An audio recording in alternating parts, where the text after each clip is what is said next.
Queen Elizabeth II, the UK's longest-serving monarch, had a tenure that spanned post-war austerity, the transition from empire to Commonwealth, the end of the Cold War, and the UK's entry into and withdrawal from the European Union. To increase life chances for the most disadvantaged and to strengthen national defences. She was born in Mayfair, London, as the first child of the Duke and Duchess of York.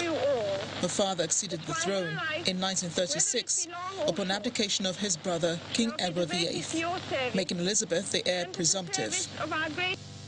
When her father died in February 1952, Elizabeth became Queen Regent. At the age of 25, she reigned as a constitutional monarch through major political changes, such as troubles in Northern Ireland, the decolonisation of Africa, and the UK's accession to the European communities and withdrawal from the European Union. In 1953, she was crowned at Westminster Abbey in the first major televised international event, and sales of TV sets surged as people gathered in their front rooms to watch the ceremony.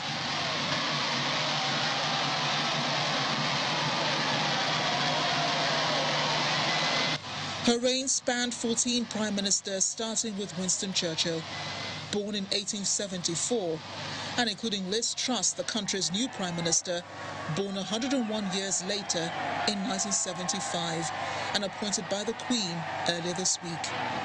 She had also met with 14 US presidents. Her reign spanned 13 Nigerian presidents.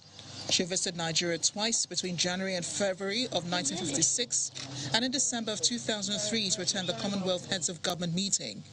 Years after she granted Nigeria her independence in 1960, though retained as head of state and Queen of Nigeria until 1963.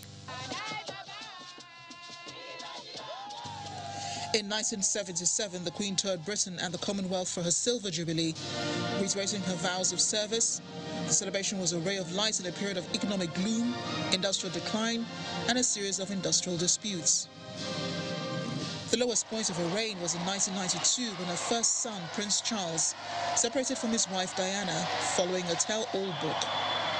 Her second son, Prince Andrew, also separated from his wife, and her only daughter, Princess Anne, divorced her husband, while Windsor Castle was seriously damaged by fire. Then there was Diana's death in 1997. Things brightened again when the Golden Jubilee came along in 2002, and Britain once again showed their support for the monarchy. In 2012, the Queen once again toured every region of Britain ahead of a 4-day party marking her Diamond Jubilee, while other royals made visits across the Commonwealth. The monarch followed up with a starring role at the London Olympics, appearing alongside James Bond actor Daniel Craig at the opening ceremony. When the coronavirus struck in 2020, the Queen was forced into isolation, but she continued to carry out her engagements online. She braved through the passing of her beloved Prince Philip and his funeral in April 2021. Fears for her health grew later after she spent a night in hospital out of an abundance of caution. Perhaps the last time the Queen was seen was at the celebration of her Platinum Jubilee in June this year, when she appeared on the balcony of Buckingham Palace for a few minutes and waved, much to the delights of the crowd.